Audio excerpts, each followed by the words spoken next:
ദൈവനാമം മഹത്വപ്പെടുമാറാകട്ടെ. സമാധാന സന്ദേശത്തിലൂടെ എന്നെ ശ്രദ്ധിക്കുന്ന എല്ലാ പ്രിയപ്പെട്ടവർക്കും വീണ്ടും വരുന്നവനായ ക്രിസ്തുയേശുവിൻ്റെ നാമത്തിൽ എൻ്റെ സ്നേഹമാണ്. റോമാലേഖനം 12-ാം അധ്യായം അതിൻ്റെ 4 മുതലുള്ള ഭാഗങ്ങളിൽ ഒരു ശരീരത്തിൽ നമുക്ക് പല അവയവങ്ങളുണ്ടല്ലോ, എല്ലാ അവയവങ്ങൾക്കും പ്രവൃത്തി ഒന്നല്ലതാനും.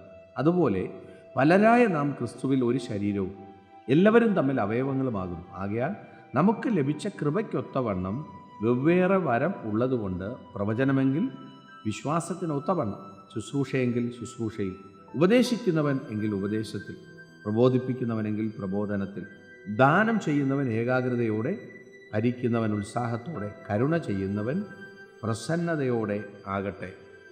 റോമാസഭയ്ക്ക് ലേഖനം കൈമാറുമ്പോൾ പരിശുദ്ധാത്മാവ് പറയുന്നു, ഓരോരുത്തർക്ക് അവനവന് ദൈവം അനുവദിച്ചിരിക്കുന്ന കൃപയ്ക്കൊത്തവണ്ണം ഏൽപ്പിച്ചത് ചെയ്യാൻ പറയുകയാണ്. പ്രിയരെ, കർത്താവ് താലന്തുകളെക്കുറിച്ച് പറഞ്ഞിട്ടുണ്ട്. 1 താലന്ത്, 2 താലന്ത്, 5 താലന്ത്. എന്നാൽ 1 താലന്ത് ലഭിച്ചവൻ കൊണ്ടുപോയി അതിനെ കുഴിച്ചിട്ടു. 2 താലന്ത് കൊടുത്ത മനുഷ്യൻ 2 കൂടെ നേടി, 5 കൊടുത്തവൻ 5 കൂടെ നേടി. എന്ന് വെച്ചാൽ ദൈവം ഏൽപ്പിച്ചത് വിശ്വസ്തയോടെ ചെയ്തു. പ്രിയരെ, ദൈവം ഏൽപ്പിച്ചത് വിശ്വസ്തയോടെ ചെയ്യാതെ, ദൈവം ഏൽപ്പിച്ചത് ഉപദേശിക്കാനാണോ, സുവിശേഷം പറയാനാണോ, പ്രവചിക്കാനാണോ? ഏൽപ്പിച്ചത് ചെയ്യുക. പലരായ നാം ഒരു ശരീരത്തിൻ്റെ അവയവങ്ങളെന്ന് വചനം പറയുകയാണ്. ആര് ചെയ്യുന്ന ശുശ്രൂഷയും അത് ക്രിസ്തുവിൽ ഒന്നാണ്. പ്രവചിക്കുന്നവനെ കണ്ട് പ്രവചിക്കുകയല്ല, ഏൽപ്പിച്ചത് ചെയ്യുക. ഉപദേശിക്കുന്നവനെ കണ്ട് ഉപദേശിക്കുകയല്ല, വിളിക്കൊത്തവണ്ണം ചെയ്യുക. ജീവിതത്തിനകത്ത് ഈ സന്ദേശം കേൾക്കുമ്പോൾ ദൈവം തന്ന താലന്ത് എന്താണെന്ന് തിരിച്ചറിഞ്ഞു, ദൈവം ഏൽപ്പിച്ച ശുശ്രൂഷ എന്താണെന്ന് തിരിച്ചറിഞ്ഞു.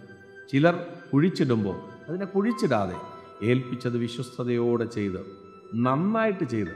ആ വാക്യം ശ്രദ്ധിച്ചേ പ്രിയരെ. കരുണ ചെയ്യുന്നവൻ പ്രസന്നതയോടെ ആകട്ടെ. എന്ത് ചെയ്താലും നന്നായിട്ട് ചെയ്യണം, ക്രിസ്തുവിൽ ബലത്തോടെ ചെയ്യണം. ദൈവം ഏൽപ്പിച്ചത് വിശ്വസ്തയോടെ ചെയ്ത് നിരാശപ്പെടാതെ. ചിലരൊക്കെ ഉണ്ട്, അവർക്ക് ഈ കൃപാവരമുണ്ട്, ഇവർക്ക് ഇന്ന കൃപാവരമുണ്ട്, എനിക്ക് അങ്ങനെ ഒന്നുമില്ല. ഇല്ല പ്രിയരെ, എല്ലാവർക്കും ദൈവം താലന്തിട്ടിട്ടുണ്ട്.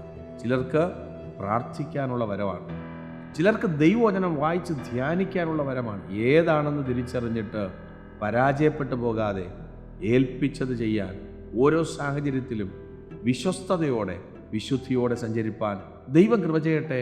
വിശ്വസിക്കുക, പ്രാർത്ഥിക്കുക. ദൈവം വിശ്വസ്തൻ. God bless U.